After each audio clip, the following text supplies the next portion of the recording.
Okay, cool. So I'm gonna go ahead and get started. If you are watching live inside of the Facebook group, let me know, comment, and let me know if you can hear me okay. I posted the link to the Zoom live, so in case there's any disconnections or anything, you can always join me on Zoom. But anyways, so here's what I'm going to do today. I'm going to show you how we're going to use water and minerals, and maybe this will give you a little bit of an insight as far as why I'm doing this whole hydration challenge thing. How are you going to use it? How are you going to benefit from it?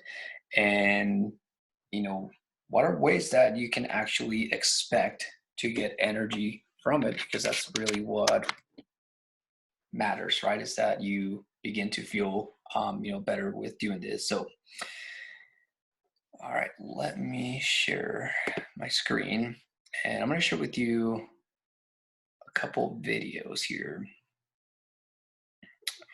Let's see what's the best way to do this. Okay.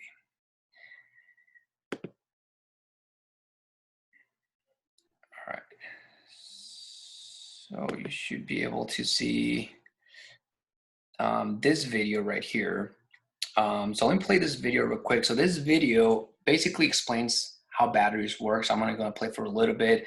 I posted the links to these videos so that if you want to watch the entire video, you can. But I just want to show you the like the important parts, like the parts that are going to help you make sense of what it is that we're trying to do here. So store so much charge in the first place. It all started in the 1780s with two Italian scientists, Luigi Galvani and Alessandro Volta, and a frog. Legend has it that as Galvani was studying a frog's leg, he brushed a metal instrument up against one of its nerves, making the leg muscles jerk. Galvani called this animal electricity, believing that a type of electricity was stored in the very stuff of life. But Volta disagreed, arguing that it was the metal itself that made the leg twitch. The debate was eventually settled with Volta's groundbreaking experiment. He tested his idea with a stack of alternating layers of zinc and copper, separated by paper or cloth soaked in a saltwater solution.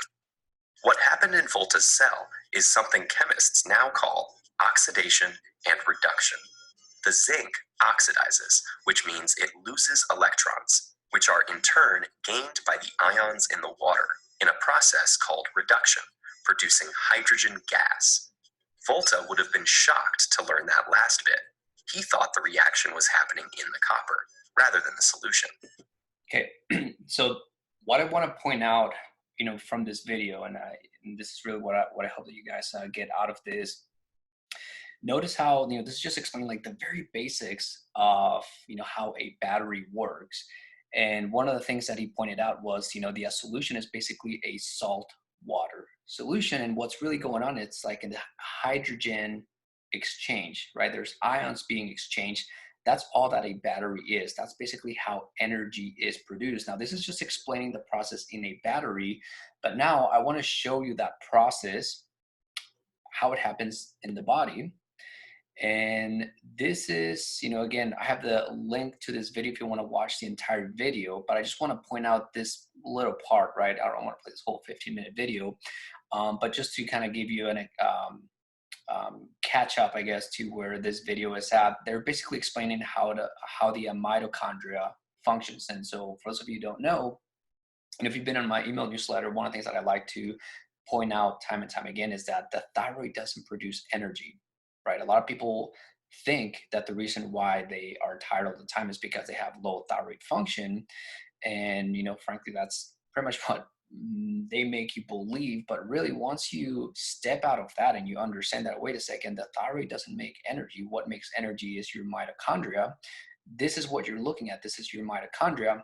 I want to show you, with, this part of this video, that this is basically the same thing that you just saw, how a battery works. It's how the mitochondria works. So here we go.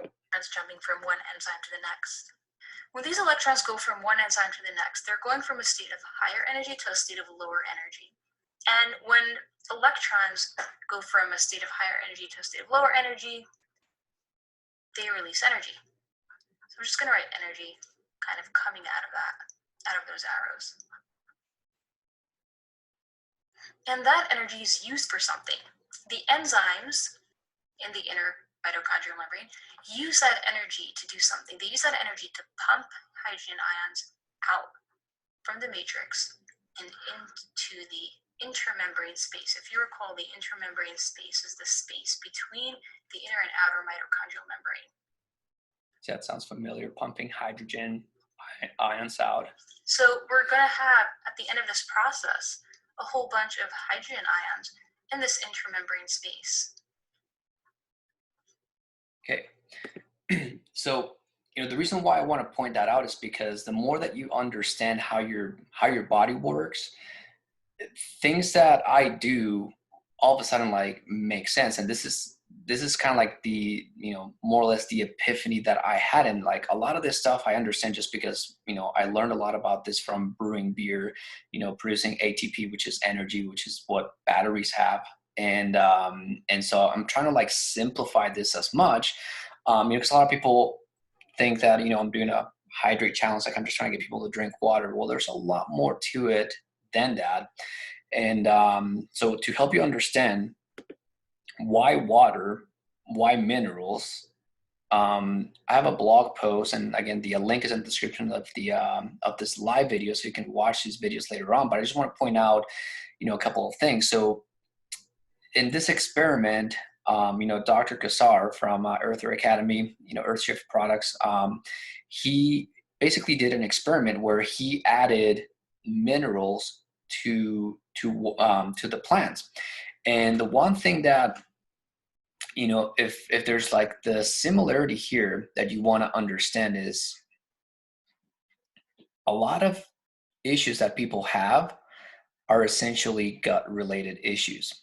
And when you look at a plant or, a tree, the health of a tree or a plant is basically the root. And that's the equivalent of our gut.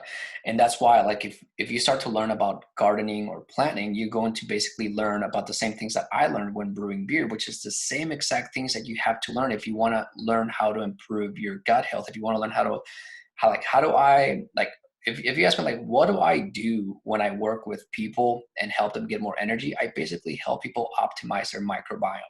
I help them improve their gut health, the root system of a tree, if you will. And so essentially what happens is a tree will grow if it has the right amount of water, minerals, proper pH, temperature, and then bacteria, which we call probiotics, right? The good bacteria. If you have bad bacteria, which is practically what an autoimmune condition is a lack of probiotics, bad bacteria, a toxic environment, those three things combined, that's basically what gives you poor gut health. If you have gas, bloating, constipation, if your hair's falling off, same thing that happens to a tree. If the leaves start to turn brown, get holes, if they start to wilt, that's basically what's going on. And so if you watch this video, he's showing here an example of what happens when you take a plant that has a lot of water and a lot of minerals versus plants that don't get enough water and enough minerals. Probably, I don't know, at least 16, 17 inches long. It's big, okay? Now, this plant is actually the same as this plant right here. All right, check this out. All right, so we'll get down here now. This plant right here is the same as this plant. And you should say, what's the difference, Doc? Well, I'll tell you the difference. Well, we're doing a little experiment. This is our farm at Earthshift, Hawaii, was what we call So again, you can watch and this we've video later done on, many different experiments. but he does Just, a comparison get with this different idea. plants. You can see how plants, and we'll show you the other plants at the end of this row here, what it does when it has the right things in it. Now, what if, let's say, well, this is like a dwarf person, not even dwarf. This is a person that's neurological deficient. This would be like a very severely limited person that would be a human. And this would be a person, let's say maybe a normal person. They didn't get much. They got really demineralized. They can flower, they can reproduce. But what would you think if this generation, as weak as it is, and of course from this generation, which is strong as it is, do you think that the offspring would actually be better than this one's offspring? No, these plants actually. Okay. Again, watch the entire video because he does compare like a bunch of different plants. But basically, like the difference is that it's just, the smaller plants are lacking water and minerals. That's practically it. I mean, obviously the soil in this case is constant.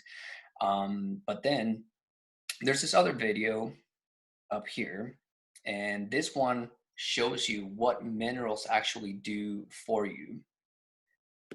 Here, okay, you'll see the light bulb. Once I start to go ahead and get some conductivity, and remember, salt is not the best unless it's got a lot of magnesium. Okay, you can see I got to put in quite a bit of drops. There we go. Okay, and there's not that much conductivity there. Okay, but remember, what is your body made out of? Salt water. Okay, when you get in trouble and you call the ambulance, do they give you distilled water? Do they give you purified water in your IV? No, they give you salt water. Okay, so this only lights this up, and you can see it's smoking pretty good because it's got conductivity. What we're going to add to this to make it super conductive is magnesium minerals. Just grab a new one here. And magnesium minerals are highly conductive because magnesium is one of the main conductors in your body. And you're going to see in a second here how just a few drops of magnesium now, changes the light bulb. Here we go. 1, 2, 3. Okay, and you can see magnesium is way stronger. Okay, and as I keep on putting more and more and more, okay, and this is why we're going to add magnesium to the salt, because otherwise salt's weak. So if the lights the light bulb up, what do you think it does to your food? It makes it taste superb. Okay, and you can see the light bulb. Okay, just like this. And if I put this in the straight Soleil salt, of course it's going to light it up. Okay, it's because that's the straight concentrated salt. But you saw. Okay. So pretty cool, right? Like once you start to like see these, I guess experiments and gives you a visual of what's going on, you understand why when I drink my water, I add the salt mineral. So this is pink Himalayan salt diluted, basically what he had in that jar. And then the one that's important is ionic magnesium. And so this is the one that I'm going to be giving away, on Sunday.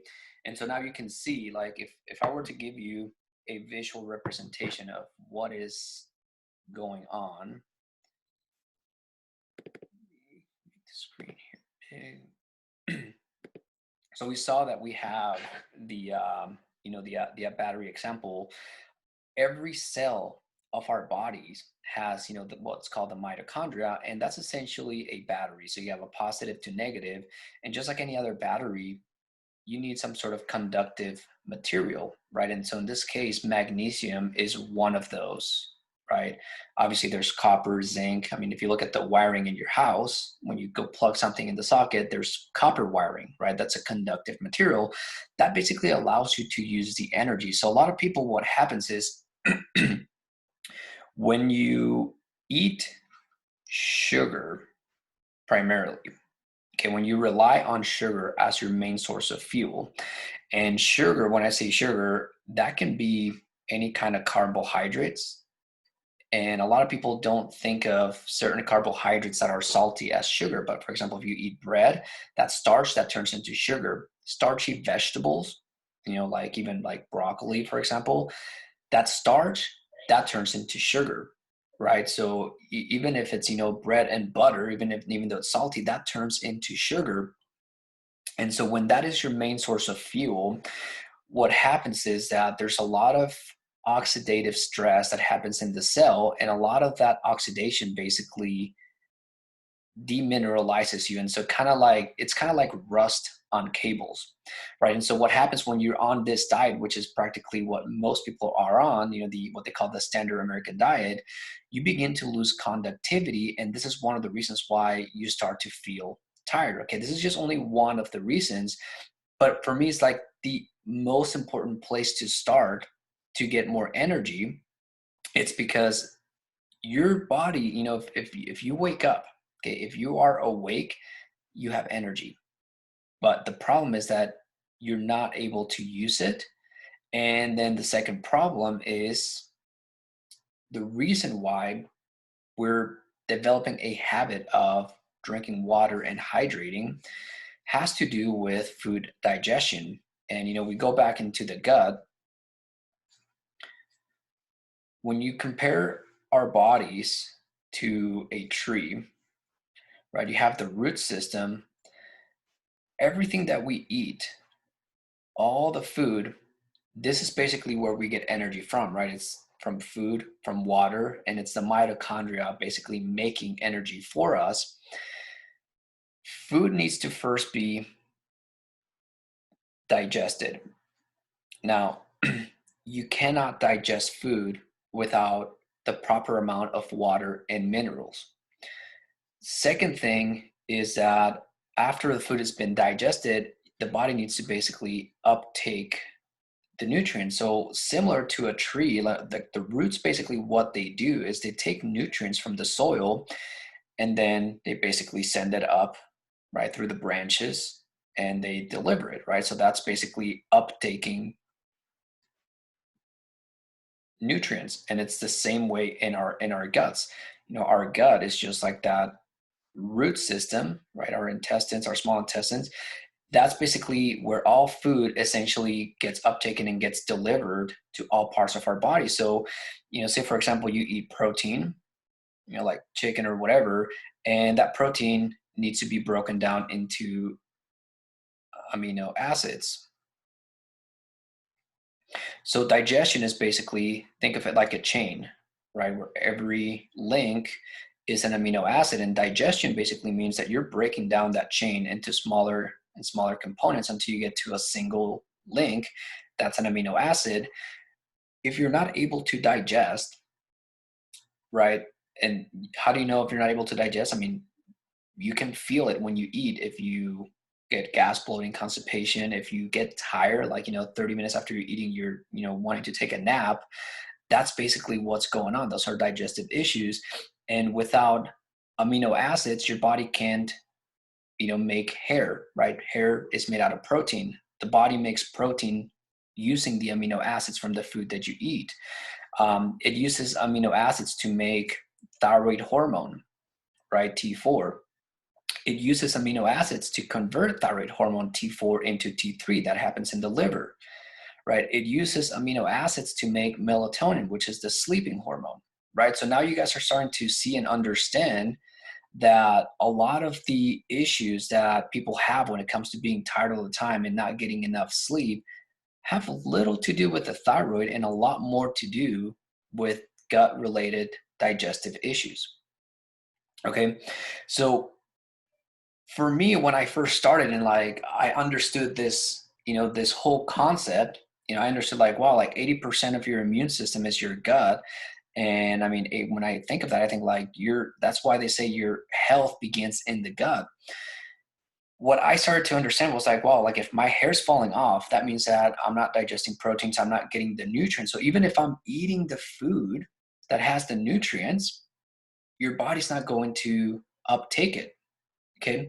So for example, one of the nutrients that people are missing when it comes to energy is coenzyme Q10, right? But the reason why I don't have people get coenzyme Q10 right away is because I know that if you take coenzyme Q10, which is a nutrient coming from food, your body's not going to be able to uptake it.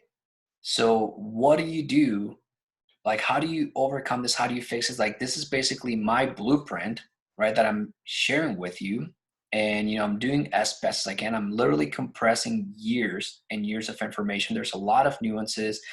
Obviously, there's people that have, different issues. Some people have, high blood pressure or diabetes or high cholesterol, other things that, need to be addressed separately. But overall, the overlapping, the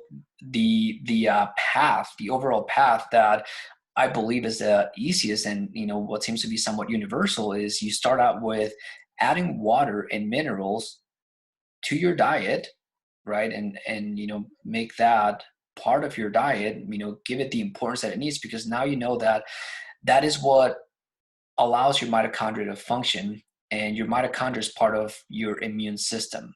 Okay, whenever you have infections or anything like that, your mitochondria are part of the, part of your system that basically goes out. The other part is your white blood cells that are in your gut, right? So that allows you to digest food better and to uptake food better. After water, there's vitamin D. Okay, now for vitamin D, let me actually go back and show you here.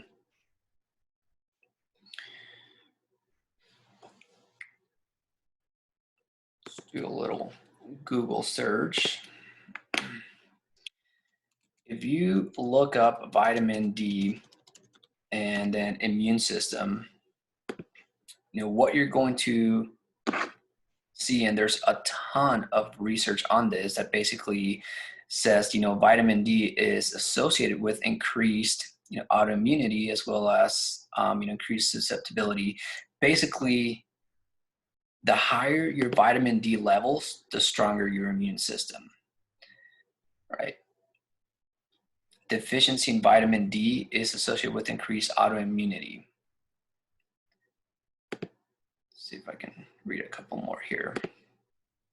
Vitamin D helps our immune system stay balanced during the cold and flu season to serve as pharmacy resource, right? So there's a ton of these that you can read up on, but the reason why I'm sharing that, going back to my drawing over here, is that 80% of your immune system is your gut. And that is basically your gut flora. This is your probiotics. In essence, like for me, the way that I look at this autoimmune conditions is I gotta basically increase the health and vitality of the probiotics living in my gut. And I gotta decrease bad bacteria, which will include, bacteria, bad bacteria, yeast. A lot of people have yeast overgrowth. Candida albicans, not to be confused with brewer's yeast. That's a good type of yeast. That's a probiotic. There's parasites. There's mold. There's, a whole host of things that can live in your gut. And so optimizing your microbiome is basically finding that balance between reducing the amount of bad and increasing the amount of good. And the way that you do that is, first, you got to increase your amount of water and minerals. You got to increase the conductivity in your body. This is basically what allows your body to perform a lot of functions, one of them being fighting off bad bacteria. Right, so that's why that's like the most simple ingredient, and people overlook it because it's almost too simple, right? Second thing is vitamin D. So when it comes to growing probiotics, the reason why, people hear all the time, it's like, oh, go take probiotics and that's going to help your digestion, this and that.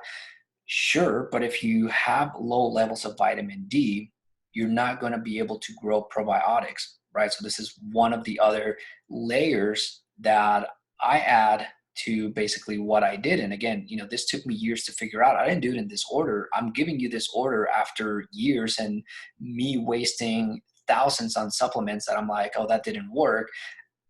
Didn't realize that the reason why it didn't work was because my body wasn't uptaking nutrients. And so if you look at a timeline when you first start, right, you're basically starting with water, right? And you're basically going to just drink water from now on and make that part of your diet, because now you are starting to see the importance of it when it comes to getting energy.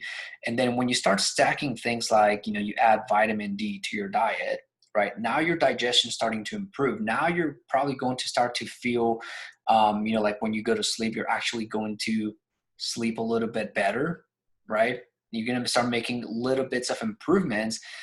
After this, now we can start to tackle in other issues, right? One of the issues is mitochondrial function. We saw that mitochondria is basically what produces energy. So we go in and we give it the nutrients that it needs, right? Coenzyme Q10. And then we start stacking other things. So here's where this is basically phase one of, what I teach, right? When I first came up with these phases, I was trying to teach people, people ask me like, how do you get your body to produce hormones, right? So I basically sat down and, over a period of 6 weeks, I basically taught everything that I know when it comes to producing hormones. If you want to watch those videos, they're on my Facebook fan page. Just go to the videos tab and there's a whole playlist. There are 6 weeks worth of videos where I explain all of this. But now I'm breaking it down into these phases. So phase one is simply this, is getting your body to get more energy, getting your body to just function. And this is like the bare minimum function. Now, at this point, we have, oh,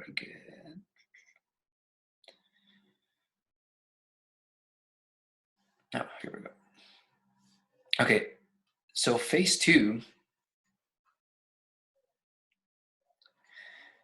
now that you understand more or less what's going on, what I start to have people do during phase two is liver function needs to be optimal.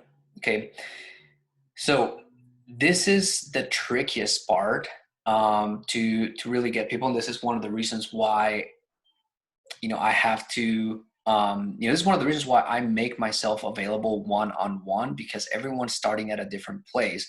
But essentially what's going on during phase two is what we're going to call a detox.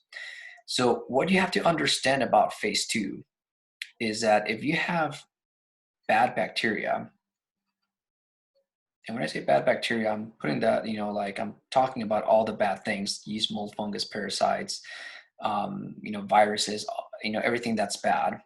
And then you have good.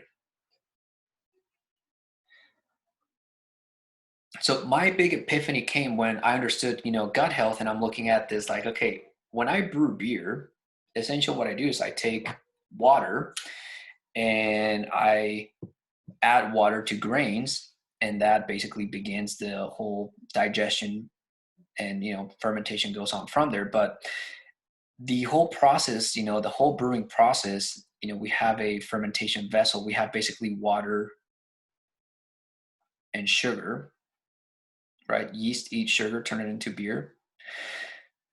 This mixture of water and sugar is basically food for yeast. Okay, and I want you to think of your gut as being basically water and, in this case, sugar, if you're eating a sugar-based diet. And that's essentially food, not only for yeast and good bacteria, but also food for bad bacteria.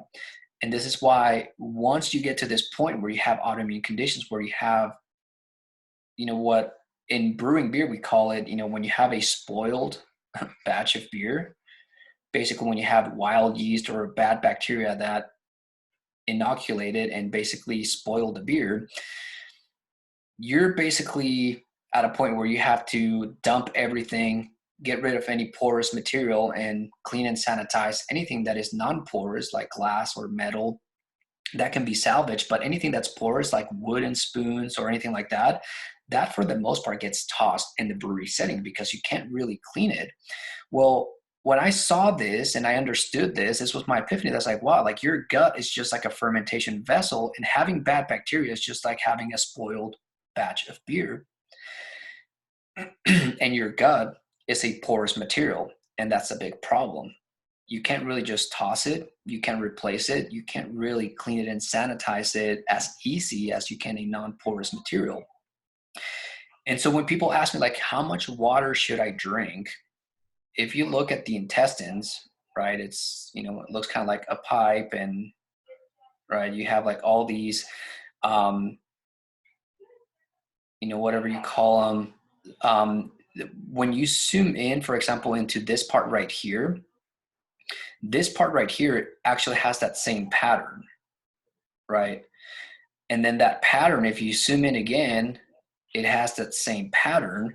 And so when you actually stretch out your entire intestines, the actual surface area is said to be equal to about a football field,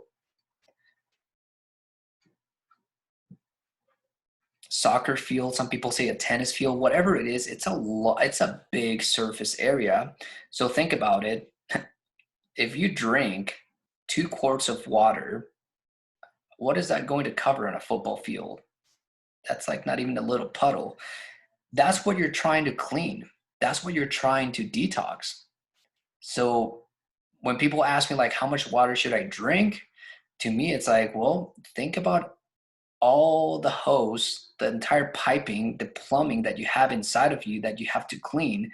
How do you clean it? With a lot of water, right? And so a lot of people, that's why it takes sometimes 3 weeks, 6 weeks, you know, a month, 2 months basically before they start to feel some effects. And that is depending also on their diet, right? And because during this time, what I try to get people is I try to transition them from eating a sugar-based diet to eating primarily a fat-based ketogenic type of diet.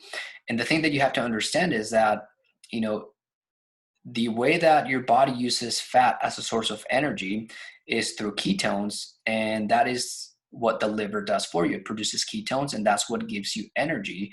And it's a much more efficient type of fuel. But if you are used to this type of sugar, your microbiome is basically you know, adapted to this type of fuel, so that if you start to eat fat, your body's not going to be able to digest it properly, right? So there's a transition that needs to happen, and that's basically the tricky part. And so for me, the way that I start people with is I start people with detoxing the liver, right? So there's green juice, there is Ayurvedic herbs.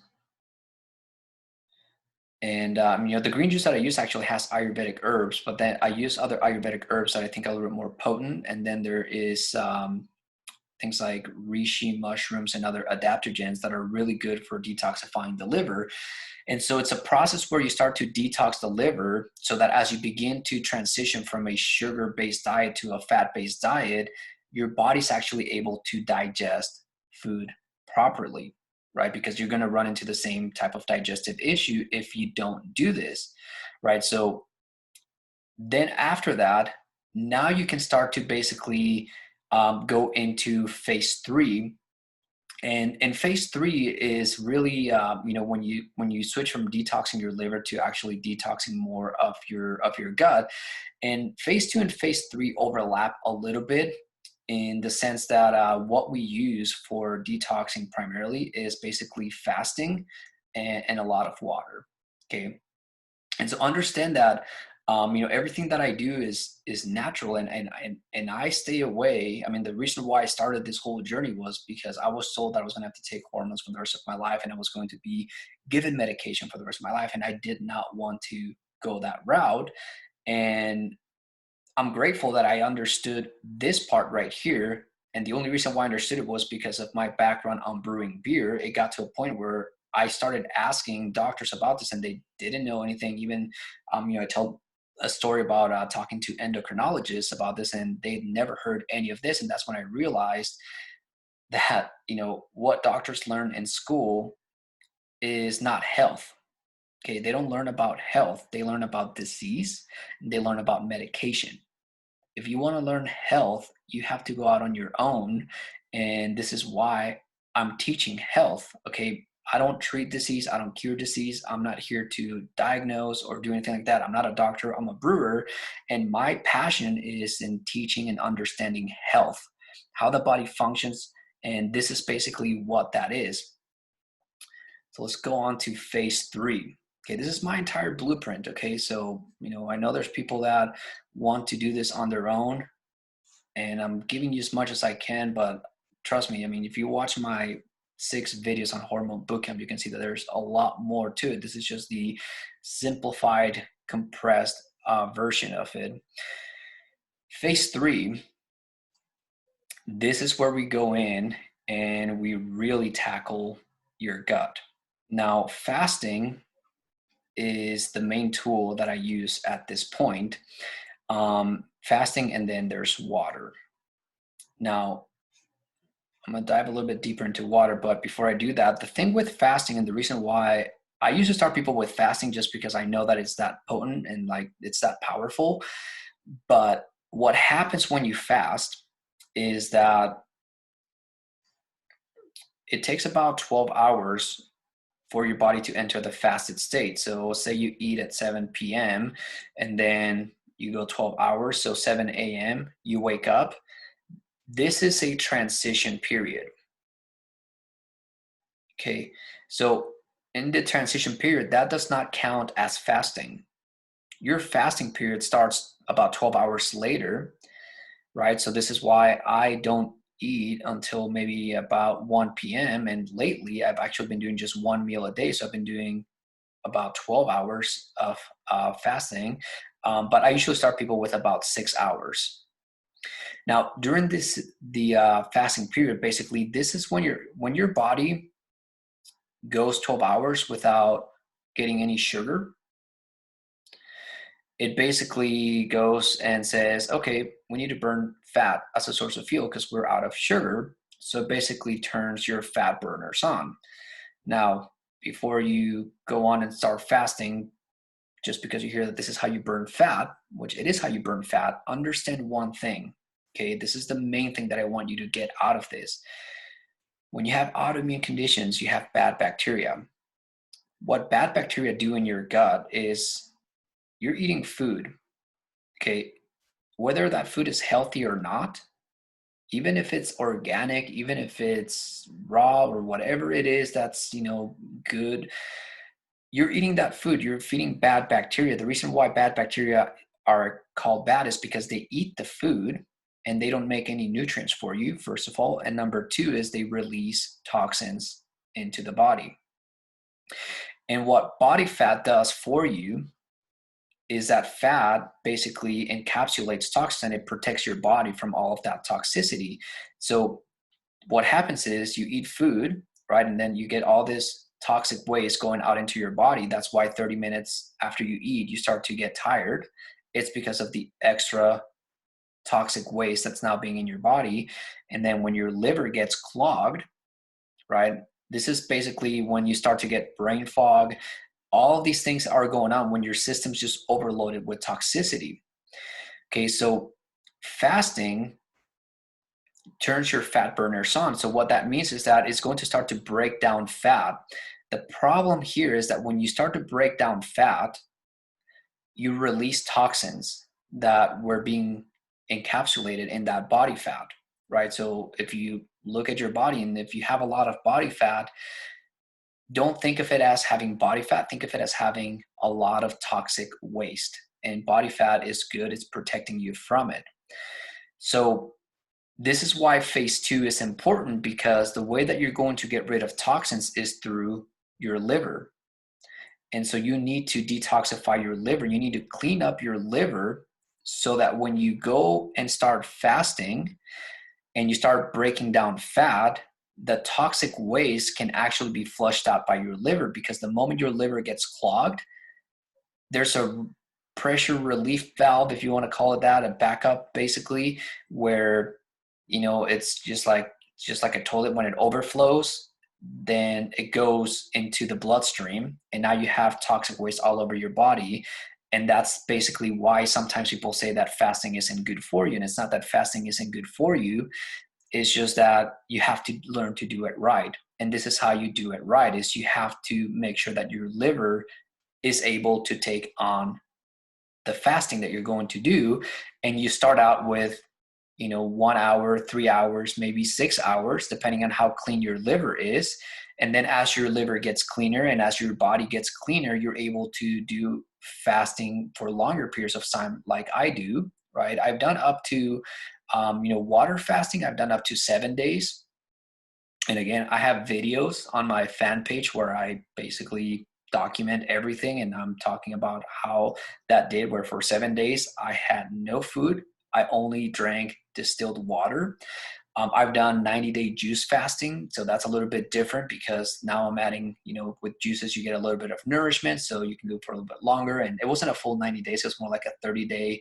And then after 30 days, it was a combination of like smoothies and green juices, but it was primarily a liquid diet. But all in all, so with fasting, what you begin to do now is you start to remove toxicity from the body. And most importantly, you start to clean the environment that's in your gut. And now that your environment in your gut is starting to clean, now you can go in and now you can actually grow probiotics in there.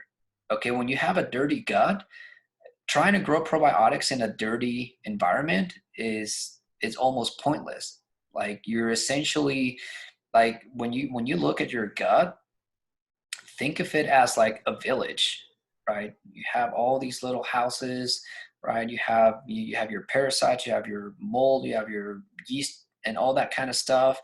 And they've essentially overtaken your gut. And then you go and you send a couple little guys to say, hey, we need to clean up your gut. Guess what? These guys are going to basically kill and annihilate these little probiotics, right? And so what you start to do is you start to clean up the environment first to where you give an advantage to probiotics for them to actually grow and colonize, right? You start to create an environment, right? You start to grow more trees and basically clean up, right? These guys are like the city. They're producing smoke and trash and all these other dirty things.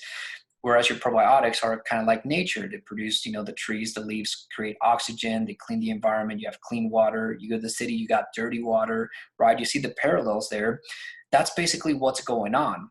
I mean, it's so interesting. Like if you look at pictures of Venice, Italy, right now, April 2020, the water actually looks clear. Okay. And I want you to think of your body as that. Like if you clean up your body, you're actually going to be able to grow good probiotics, good bacteria. And here's the thing with probiotics. Probiotics make vitamins for you. They make hormones for you. So this is something that I learned because there's a beer called Hefeweizen.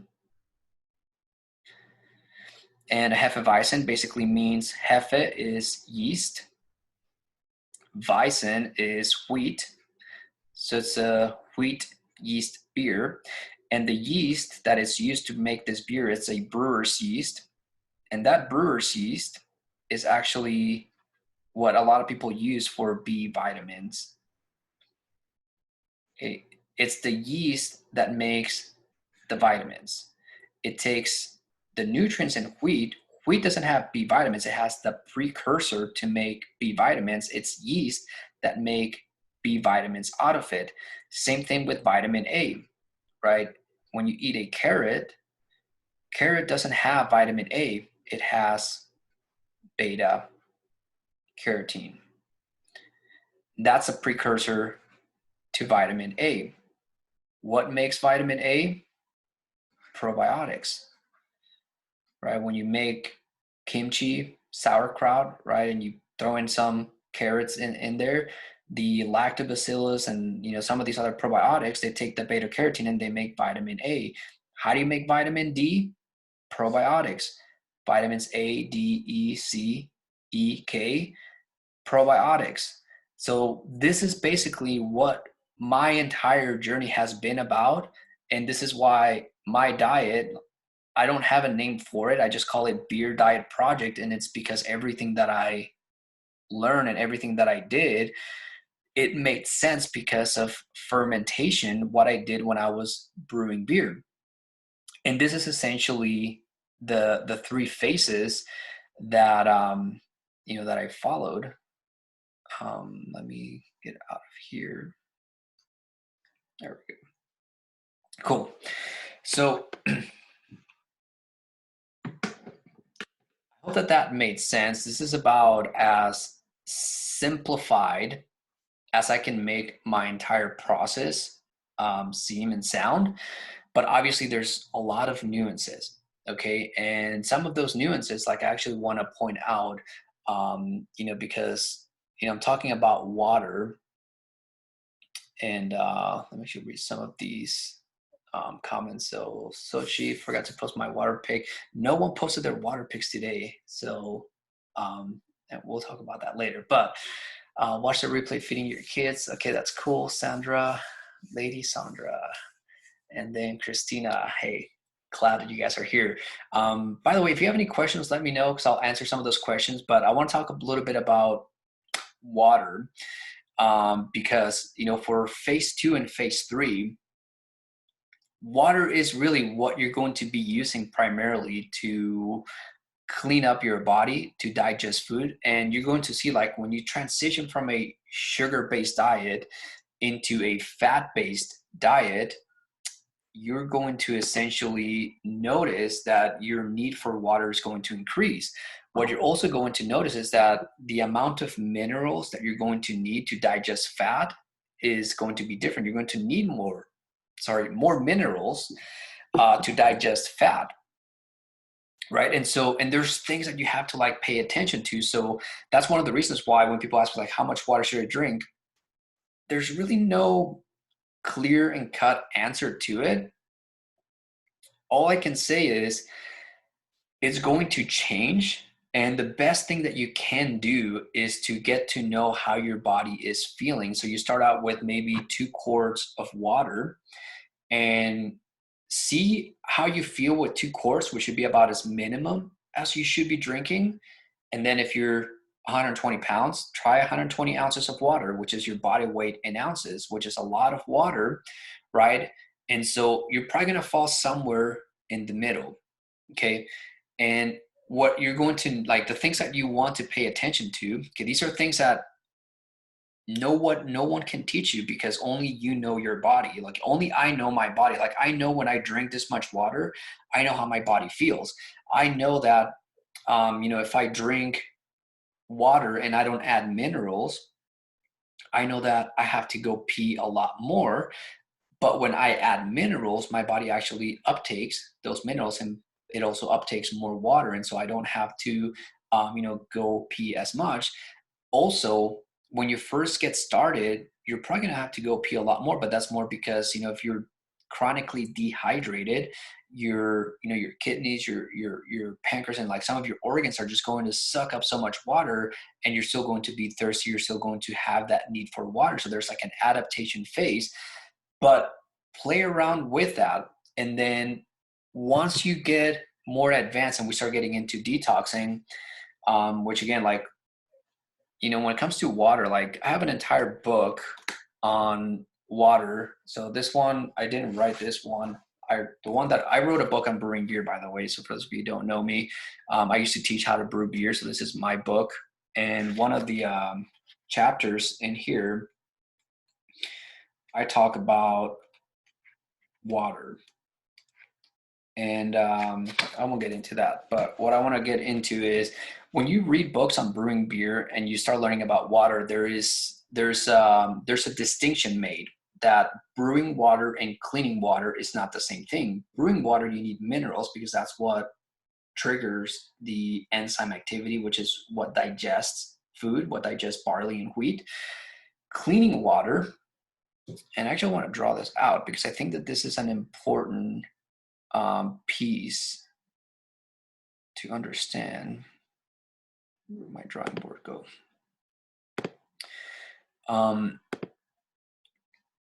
One of the things that I start to do during phase 2 and phase 3 is, we talk about, we have our tree analogy and our gut analogy, right? We have water, minerals, pH, temperature, right? So when it comes to water, there's different ways that we can improve the quality of water.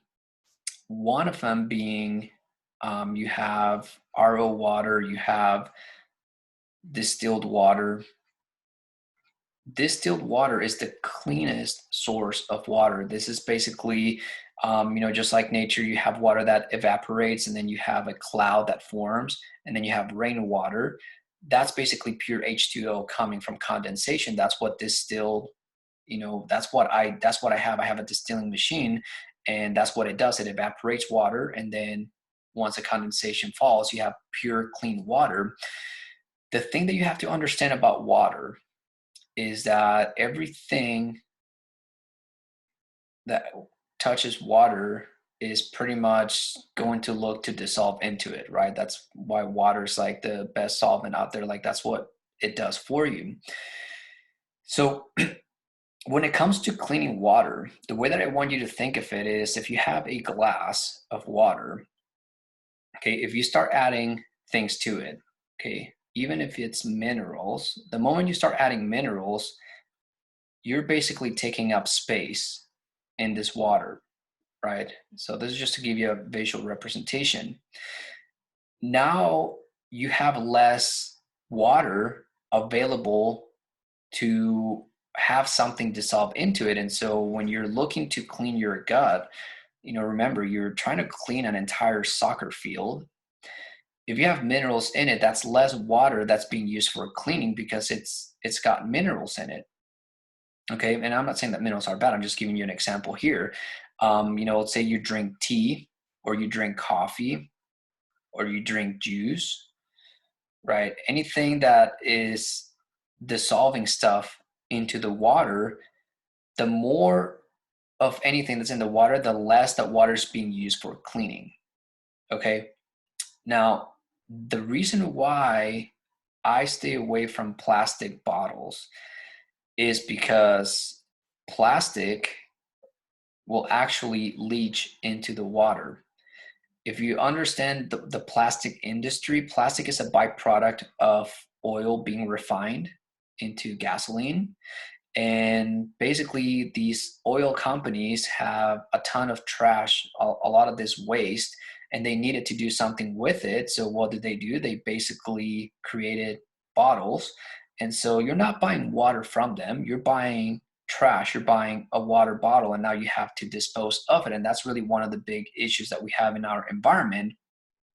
But aside from that, understand that the water that you're getting in here, when they do the testing and then saying that it's purified, that it's clean, that it has this and it has that, a lot of those testings are done prior to bottling.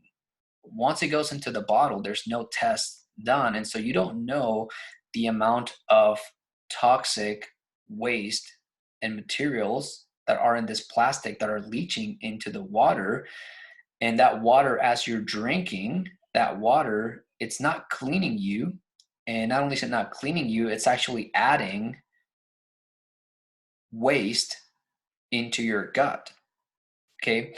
So I know there's a lot of people here that are drinking bottled water, and if that's what you have, keep going, but keep this in mind and try to find a better source of water, which I would recommend either reverse osmosis or distilled water. My distilling water machine cost me like $400. I think a reverse osmosis system is about the same, about $350 to $400. If you can, I would just go for a distilled, water. And then this is where, in phase 2, you start to actually think. And, because people ask me sometimes, like, do I add minerals to my water? Not all the time. Like throughout the morning, I'll add minerals and I'll mineralize myself. Or actually, I should say during the morning, I may just drink pure distilled water since my gut is basically empty. It's clean. I can go like, think of it like cleaning your house. If your house is decluttered, it's easier to go in and clean and dust and everything. If you have food in your gut, right? If you have a lot of clutter, you have a lot of stuff, you can't clean as well because you have, a lot of things that are in the way.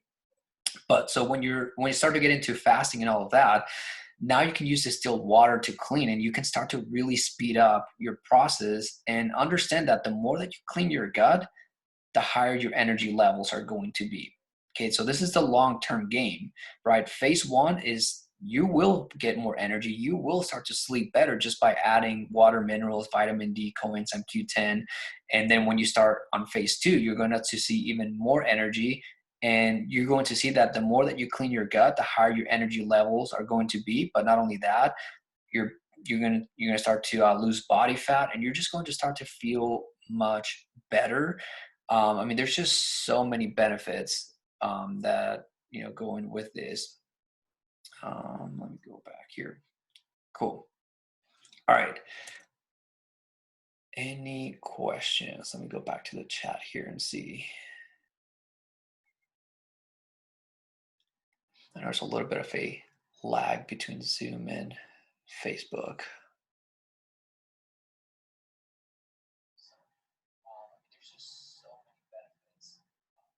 All right, so Christina, I take so many vitamins and enzymes and pre and probiotics. I wonder if it's not helping me now that I get what you're saying about autoimmunity. Right, so okay, that's basically like the biggest I'll say pet peeve, but like the biggest thing that I when I come across people that are already taking vitamins, they're doing all these probiotics. It's not that it's not working. It's just that it's your what would be a good analogy for this? Like your vitamins, if you have gut related issues, a lot of those vitamins, like the effectiveness of them is just very, very little, to where you have to like take huge amounts. Like I have people that come to me and they tell me like, they're taking vitamin D and they'll be taking, say, for example, 3,000, 5,000 IUs. 5,000 IUs is a lot. Some people are taking 10,000, 20,000. I've heard of people taking up to 50,000 IUs. And in terms of like, I'm taking all these IUs and nothing's going on. Well, that's when I look at them. It's like, that's because you have gut related issues. And no matter what you eat at that point, you're not going to like really get much out of it, because it's your gut flora, it's your probiotics that really help you uptake, your nutrients. Now, in the case of prebiotics are supposed to be food for bacteria. But now you understand that if you have bad bacteria in your gut, which, pretty much everyone that has autoimmune conditions has either yeast, mold, fungus, parasites, probably all four. Feeding prebiotics is feeding that bad bacteria. A lot of people don't know that, right? And these are the things that, like, to me, they just make sense, because that's what I did brewing beer. I basically was growing yeast and bacteria. There's sour beer. Sour beers are made with lactobacillus. Lactobacillus is what makes milk sour.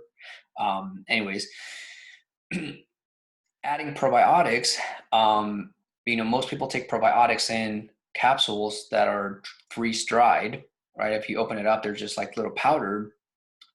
That powder is basically inactive probiotics. And so for those probiotics to make it through your stomach acid, the chances of them surviving are very little. And then the ones that do make it through, like I said, they're going into an environment that's very toxic, and there's nothing for them to grow there. I mean, prebiotics is supposed to be that food where they eat and they're able to kind of like nest in there. But it's a very ineffective way to grow probiotics. And so, I mean, you can spend the rest of your life taking those and you're not going to see an improvement in your microbiome. And so that's why, like, the process that I follow deals with all of these other preconditions. This is why I don't even work with people anymore unless they're into a habit of drinking water, vitamin D, and have all these other things, because I know that I can't help people if they don't have those things taken care of. So for me, I have to clean the environment. And it's just kind of like when I was brewing beer. If I ever had a spoiled batch of beer, first thing I had to do was I had to dump everything, clean and sanitize. And then once I clean and sanitize, then I go in and I start from scratch, and I start to basically make food for yeast, basically for these probiotics. And so I took that same approach, and that's why, I did a lot of cleaning, That's why I did like 7 days of water fasting. That's basically me emptying out my entire digestive system, doing a lot of water to basically clean. And then the experiments that I'm running with now, because like I'm still improving, I'm still learning, and I'm still doing a lot of things, but I have, this is Bacanora, which is kind of like tequila, but it's made in the northwest part of Mexico. And you don't necessarily need this one specifically, but what I'm testing is, just like in brewing, higher levels of alcohol basically allow you to sanitize, right? And that's basically what allows you to create an environment for good bacteria. That's why there's certain strains of yeast and probiotics that are alcohol tolerant, whereas a lot of your bad bacteria, your negative gram bacteria, is not. And that's one of the reasons, like, again, like, this makes sense to me just from knowing beer and brewing. But you can look at it for, if you look at beer styles like a pale ale is about 5% alcohol, plus or minus. The export version of a pale ale will be called an India Pale Ale. So that one has about 7 to 9% alcohol. So it's almost double in the amount of alcohol. And the reason why it's called India Pale Ale is because it was being shipped off from England to India. And one of the things that helped the beer stay preserved, not spoil, not get, a wild yeast or bad bacteria go into it, was the amount of alcohol. So they raised the amount of alcohol into it. And that's why every export beer, when you hear the word export in a beer, basically means that it has more alcohol. At least that's what it's supposed to mean. Well, in the body, it's the same thing, right? So my use of alcohol now is no longer recreational. Like, I don't really drink to get drunk. I now fast. And when I'm in a fasted state, right, you cannot sanitize an area that's not clean. So I'm fasting, and by fasting and drinking water, I'm basically cleaning. And then once my body is clean and I'm in a fasted state, then I can do like a shot or two, and that's basically going in and it's sanitizing my gut, right? And this is part of like my gut healing protocols. And these are things that I honestly haven't really shared much about them because they've been experiments as of late, but they've been on my mind for years and they've made sense. And like, these last few weeks that I've actually been doing it, I've seen a lot of improvement in doing so. And it's just part of me continuing to optimize my microbiome. I'm already at a place where like I feel 100 times better. Like, I used to be about 48 pounds heavier than I am now. My hair used to was like thinning, it was falling off. Like, I had all these things going on. Like, I no longer have any of that. I'm leaner than I've ever been. I have way more energy than even in my 20s. I'm 36 now. I was 28 when a lot of this was happening for me. And everything that I did is basically pointed right back at fixing my gut related issues. And everything was done through diet, right? Like, even these nutrients that I take, like the Ayurvedic herbs, like all of this is food, right? The vitamin D, it's fermented cod liver oil. This is a food. Everything that I use is food. Like, everything here is natural. And herbs, the other thing that I should point out with herbs, here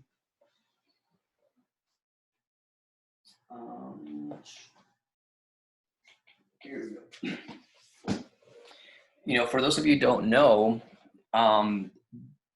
beer is it's a fermented beverage, but beer itself, like the actual description of beer, was a way to classify a specific type of beverage that used the ingredients of water, barley, and hops.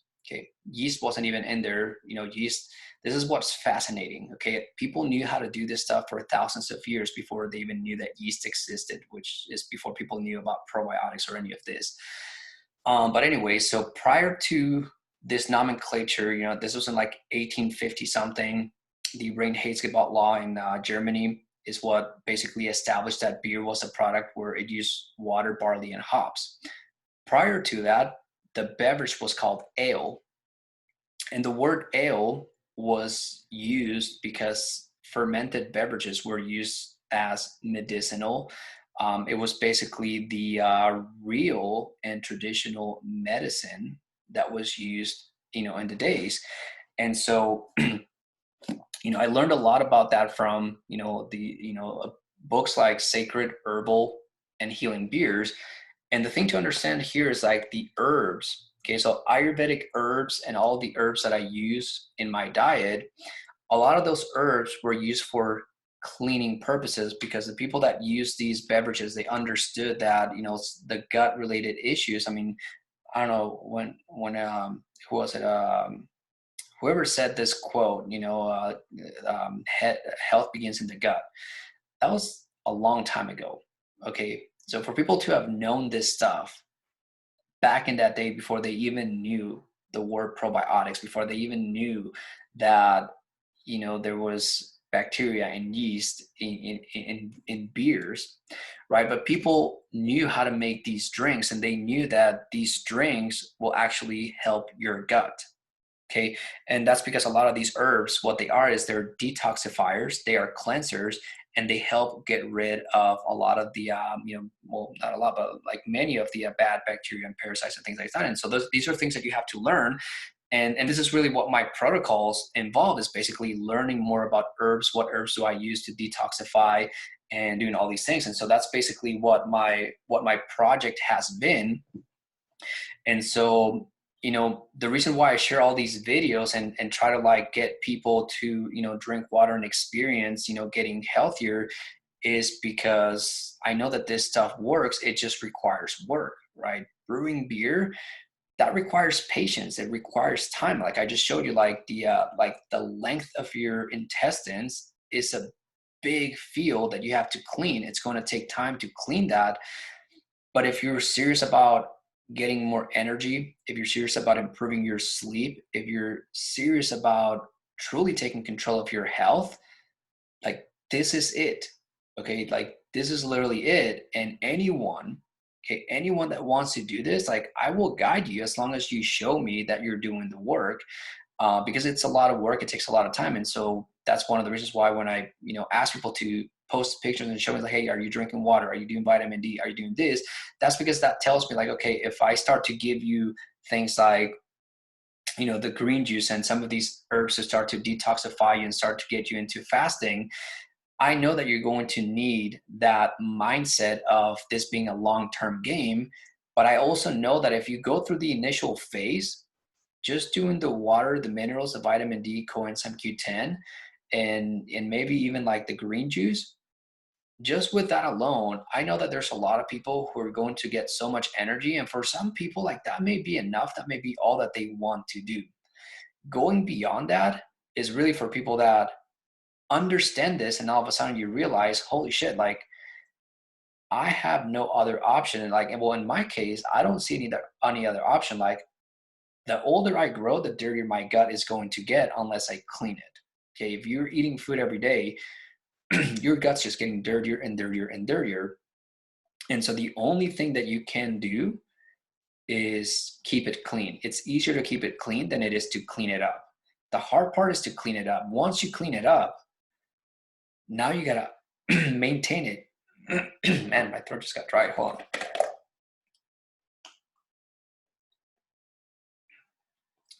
on.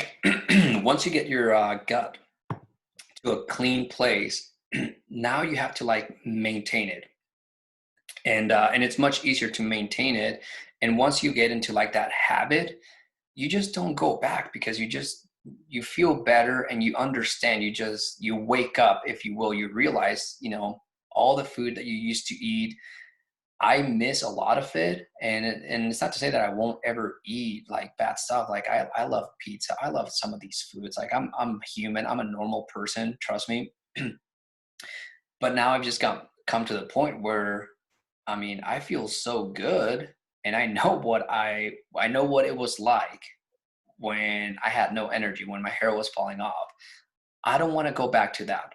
Okay, that's what keeps me, like, as much as I want to go get ice cream and pizza and all these things that I used to love and eat, white chocolate, macadamia nut cookies, like all these things, trust me, like I like them, I miss them, but I just feel so much better now.